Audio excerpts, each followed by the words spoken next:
नमस्कार, मैं विवेक रंजन और आप देख रहे हैं द क्रेडिबल न्यूज। लखनऊ में काकोरी से एक घटना सामने आई है। ये घटना कोई नई घटना नहीं है, अब इस तरह ये घटनाएं आम हो गई हैं। रामपाल नाम के एक बुजुर्ग व्यक्ति जो थके हारे एक मंदिर में जाकर बैठ गए, काफी बीमार हैं और सांस की बीमारी से जूझ रहे थे।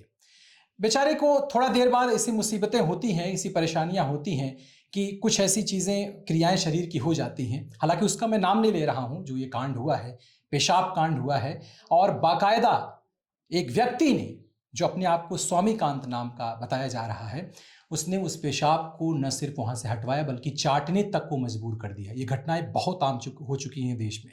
दमोह की घटना हो चाहे भिंड की घटना हो, तमाम ऐसी घटनाएं हुई हैं। तो सीधा चलते हैं, हमारे साथ हैं अशोक कुमार पांडे सर। सर, ये व्यक्ति जो नाम सामने आ रहा है, कहा जा रहा है कि आरएसएस का कार्यकर्ता है और उसने इस तरह का कृत्य किया है कि उस बुजुर्ग बीमार व्यक्ति को पेशाब चाटने पर मजबूर किया। कैसे देख रहे हैं इस घटना को? देखिए, एक बात मैं बार बार कहता हूं और मेरे ख्याल से इस देश में सबसे पहले मैंने ये बात हाल के वर्षों में कही थी कि ये जो आरएसएस और सावरकर का हिंदुत्व है वो हिंदू धर्म नहीं है। सावरकर ने अपनी किताब में साफ साफ लिखा है कि हिंदुत्व का हिंदू धर्म से कोई लेना देना नहीं है। हिंदुत्व का एक ही मतलब है कि हिंदुओं को पॉलिटिकली एक करके धर्म के नाम पर भड़काकर उनको एक साथ लाकर किसी तरह से सत्ता हासिल करना। इसके अलावा कुछ नहीं है। आपने काकोरी का नाम लिया। आज अशफाक उल्ला खान का शहादत दिवस है। जी। अशफाक उल्ला खान और राम प्रसाद बिस्मिल, एक ब्राह्मण और एक मुस्लिम, जी। उनकी दोस्ती इस लेवल की थी कि कहा नहीं जा सकता है। आज कल्पना करना मुश्किल है कि वो दोस्त थे और एक कॉमन काज के लिए, देश को आजाद कराने के लिए दोस्त थे। और ऐसे टाइम पे दोस्त थे जिस टाइम पे आरएसएस के लोग जो हैं वो गद्दारियां कर रहे थे। और आज ये लोग न केवल देशभक्त बने हैं बल्कि देशभक्त के ठेकेदार बन गए हैं। अगर इनके हिसाब से चलिए तो आप हिंदू हैं, अगर इनके हिसाब से चलिए तो आप देशभक्त हैं, वरना आप हैं ही नहीं। और ये बात मैं बार बार कहता हूं कि मुसलमान तो बहाना है, दलित वंचित असली निशाना है। आप देखिए, मंदिर के अंदर एक बूढ़ा आदमी जाता है जो बीमार है। जी। वो कोई जानबूझकर वहां पेशाब नहीं कर रहा था, निकल गई पेशाब। उसके लिए जो शब्द है, निकल गई। जी, बिल्कुल। बहुत सारे हमारे घरों के बुजुर्ग भी हो जाते हैं एक वक्त के बाद, जिनका अपने शरीर पर उस तरह का कंट्रोल नहीं रह जाता है। पेशाब निकल जाती है, खाना निकल जाता है, ये सब होता है। जी। हम अपने बुजुर्ग के साथ क्या करते हैं? सफाई करते हैं, साफ सुथरा करते हैं और उनको अच्छा से अच्छा इलाज देने की कोशिश करते हैं कि उनको इस तरह की दिक्कतें ना हो। लेकिन यहां क्या है? चूंकि वो बुजुर्ग दलित है, आपने अपनी सारी शर्म छोड़ दी। बिल्कुल। मंदिर की बात कर रहे हैं, राम की बात कर रहे हैं। राम वो थे जिसने शबरी का जूठा बेर खाया था। जी। उनसे पूछा गया कि आपने जूठा बेर क्यों खाया, तो उन्होंने कहा कि जो प्रेम था उसको मैं कैसे इग्नोर कर देता। शबरी को होश नहीं था कि वो वो जो मीठे बेर हैं वो चख के खिला रही है। उसका तो ये था कि प्रभु राम को कोई ऐसा बेर ना मिले जो तीखा हो या कड़वा हो या खट्टा हो, उसको सारे मीठे मिले। जी, तो वो बिल्कुल। चख रही थी और खिला रही थी और राम आराम से खा रहे थे। उनका धर्म नहीं चला गया, जी। उनका कहीं से कुछ हो नहीं गया। लेकिन ये नए राम भक्त पैदा हुए हैं, ये बेसिकली हेटर्स हैं। मुसलमानों को हेट करते हैं, दलितों को हेट करते हैं, पिछड़ों को हेट करते हैं, सबके ये हेटर्स हैं। इनका सब कुछ घृणा से तय होता है। इनके हिसाब से हिंदू कौन है? जो दलितों से घृणा करे, जो मुसलमानों से घृणा करे, जो नफरत करे, वो हिंदू है इनके हिसाब से। इनके हिसाब से देशभक्त कौन है? जो मुसलमानों से नफरत करे। और कोई देशभक्ति नहीं है। एक रुपया नहीं खर्च कर सकते देश के लिए, एक बूंद खून नहीं दे सकते देश के लिए। और ये तो नीचता है। अभी तक इस आदमी को जेल के अंदर होना चाहिए था।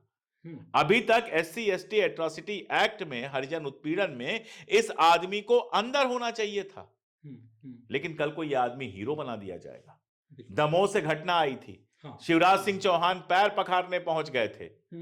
लेकिन उससे होता क्या है? पैर पखारने का नाटक है। जी। मोदी जी भी चुनाव से पहले जो है वो सफाई कर्मी जो महिलाएं हैं उनको बुलाकर उनका पैर छू रहे थे। हो गया, उससे उनका जीवन सफल हो गया। उनकी तनख्वाहें बढ़ाना, उनके जीवन स्तर को अच्छा करना और समाज के अंदर से ये भेदभाव खत्म करने के लिए कार्रवाई करना, ये कहीं नहीं है। कुछ दिन पहले अभी शताब्दी वर्ष मना रहे मोहन भागवत और मंच से बोल रहे हैं कि अब देश की ज़रूरत है कि समानता लाई जाए, गरीबों को और निम्न वर्ग के दलितों को साथ लाया जाए। तो ये शिगुफा क्यों? ये साथ लाया जाए वोट देने के लिए। ऐसा किया जाए कि इनको दंगाई और नफरती बना दिया जाए और ये वोट दें। बाकी देखिए, संग बात राम की करता है लेकिन काम रावण वाला करता है। 5 मुंह नहीं, इसके 10 मुंह हैं। और हर मुंह से अलग अलग बात करता है। जमीन के जो कार्यकर्ता हैं वो काम करते हैं जो आप बता रहे हैं, 10 से ज्यादा ही लग रहा है मुझे। कम से कम 10 की बात कर रहा हूं। जी। जो नेता इनके होते हैं मंच से कुछ और बोलते हैं, जो पॉलिटिकल काम करते हैं वो कुछ और बोलते हैं। जी। कोई हलाल झटका में लगा है, कोई नाम परिवर्तन में लगा है, और मोहन भागवत जाकर बड़ा बड़ा बयान वहां दे आते हैं, मोदी जी जाकर बड़ा बड़ा बयान दे आते हैं। यहां होंगे तो गांधी के जितने विरोधी होंगे सब उनके आसपास होंगे, और विदेश जाएंगे तो मैं गांधी के देश से आया हूं, मैं बुद्ध के देश से आया हूं, युद्ध नहीं बुद्ध, और यहां ऑपरेशन सिंदूर के बल पर चुनाव लड़ने की कोशिश करेंगे। तो ये फर्जी लोग फर्जी बातें सुनाने के लिए कुछ, करने के लिए कुछ, दिखाने के इनके दूसरे दांत हैं, खाने के इनके दूसरे दांत हैं। मैं कह रहा हूं कि मोहन भागवत को अगर दलितों की इतनी चिंता है, अगर नरेंद्र मोदी जी को गांधी और बुद्ध की इतनी चिंता है, तो इस तरह की हिंसक कार्रवाइयां एक के बाद एक होती जा रही हैं, इनको रोकने के लिए ये लोग क्या कर रहे हैं? क्यों नहीं मोहन भागवत जी उस इलाके का जो आरएसएस का हेड है उसको बुलाते हैं और उससे कहते हैं कि इस तरह के जो लोग हैं उनकी सफाई करो, उनको बाहर निकालो संगठन से। क्यों नहीं संगठन को बुला के ट्रेनिंग देते हैं कि दलितों के साथ, पिछड़ों के साथ, आदिवासियों के साथ इस तरह का व्यवहार ना करो। सिर्फ मंच पर भाषण देने के लिए, चमक गया भाषण, और अंदर कार्रवाइयां ऐसी हो रही हैं, और कोई इकलौती कार्रवाई थोड़े है। आप सोशल मीडिया पर चले जाइए और देखिए जो आरएसएस के, बीजेपी के, सरकार के समर्थक हैं उनको गौर से देखिए। दिन रात जाति के नाम पर गाली, रंग पर गाली देंगे, हर चीज पर सिर्फ और सिर्फ गालियां देना है। महिलाएं हैं तो महिलाओं के लिए जितनी घटिया, हमारी संस्कृति में तो यत्र नार्यस्तु पूज्यन्ते रमन्ते तत्र देवता है, और ये तो जाके महिलाओं को दिन रात जिस तरह की भाषा का उपयोग करते हैं विवेक, वैसा तो गली मोहल्लों में आप उपयोग नहीं करना चाहेंगे। हमारे मुंह से तो आप छोड़ दीजिए, सामान्य परिवार का बच्चा भी जो होगा वो अगर हमको देख लेगा तो अंकल के सामने उस तरह की भाषा नहीं बोल पाएगा। और ये कौन से लोग हैं जो 24 घंटे, एक कोई वकील है इलाहाबाद का, उसकी उम्र आप देखेंगे तो कम से कम 70 का लगता है वो, और दिन रात गाली गलौज महिलाओं के वाल पे जाकर करता है। मैं सोचता हूं इसके परिवार में बेटे होंगे, बहू होगी, दामाद होंगे, पत्नी होगी, बेटियां होंगी, उनके वो पढ़ती होंगी, तो उनको क्या लगता होगा? तो ये तो संस्कारहीन लोग हैं। सर, इसमें एक चीज थोड़ा समझाना चाहेंगे, क्या ये मानसिकता पहले से लोगों की दबी थी, ये सामंतवादी मानसिकता सरकार का शय पाके ये उभर गई हैं, ऐसा कुछ? देखिए, ऐसा नहीं है कि ये मानसिकता खत्म हो गई थी, लेकिन सरकार हो गई, व्यवस्था हो गई, इस तरह की मानसिकता के खिलाफ सचेतन तौर पर काम करती थी। ऐसा नहीं कि दलित उत्पीड़न की घटनाएं नहीं होती थी, अगर नहीं होती तो कानून बनाने की जरूरत ही नहीं पड़ती, होती थी, लेकिन सरकार उसको शह नहीं देती थी। सरकार जातिवाद के पक्ष में बोलती हुई नहीं दिखती थी, सरकार सांप्रदायिकता के पक्ष में नहीं बोलती हुई नहीं दिखती थी। शिक्षा व्यवस्था जो हमारी थी वो जातिवाद दूर करने के लिए, सांप्रदायिकता दूर करने के लिए काम करती थी। जो लोग लेक्चर देने जाते थे यूनिवर्सिटीज के अंदर, कॉलेजेस के अंदर, जो कल्चर का पूरा माहौल था, यहां तक कि हमारा सिनेमा, कोशिश ये की जाती थी कि इस तरह के जो मूल्य हैं उनको दबाया जाए और एक प्रगतिशील समाज बनाया जाए, जहां जाति भेद, वर्ग भेद, धर्म का भेद, यहां तक कि जेंडर का भेद भी कम करने के लिए काम किया जाए। लेकिन अब क्या है, सब उल्टा हो गया है, सब उल्टा हो गया है। जो सरकार के जिम्मेदार लोग हैं, वो जो लॉ मेकर्स हैं, मुख्यमंत्री हैं, मंत्री हैं, एमएलए हैं, एमपी हैं, वो इस तरह की चीजों को लगातार बढ़ावा दे रहे हैं। तो जब वो बढ़ावा दे रहे हैं तो ये जो नफरती लोग हैं, इनको लगता है कि सैया भय कोतवाल अब डर काहे का, और ये हुआ है। उमर खालिद 5 साल से जेल में रहेंगे, और ऐसे नफरती अगर गिरफ्तार भी हो जाएंगे तो 24 घंटे में जमानत हो जाएगी, बात खत्म। उनको पता है कि सब हमारे साथ हैं, तो फिर शय मिलती है उनको। चलते चलते सर, चलते हैं थोड़ा उत्तराखंड के ही मामले पर, क्योंकि ये नफरत अब इस तरह पहुंच चुकी है कि अब किसी के बिस्तर तक लोग घुस जा रहे हैं, खासकर ये संगठन, ये हिंदूवादी कुछ संगठन। वहां से मामला आ रहा है कि लव जिहाद का प्रकरण बना करके अब कपल्स की एंट्री बैन कर दी गई है और दबाव बनाया जा रहा है मालिकों पर। इसको लेके क्या कुछ सोच रहे हैं? उत्तराखंड में अंकिता भंडारी की हत्या हुई। हुई। अंकिता भंडारी की हत्या में सारे शासन सत्ता से जुड़े हुए लोगों का नाम आया, किसी के खिलाफ कोई कार्रवाई हुई?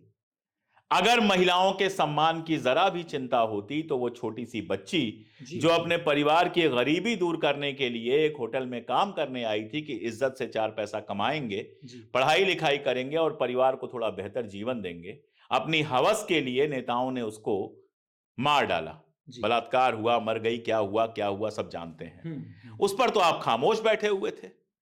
वो हिंदू नहीं थी, अंकिता भंडारी हिंदू लड़की नहीं थी, उसकी इज्जत की आपको परवाह नहीं थी। दो बालिग लोग किसी भी धर्म के हों, किसी भी जाति के हों, हमारा संविधान उनको प्रेम करने की, साथ होने की इजाजत देता है।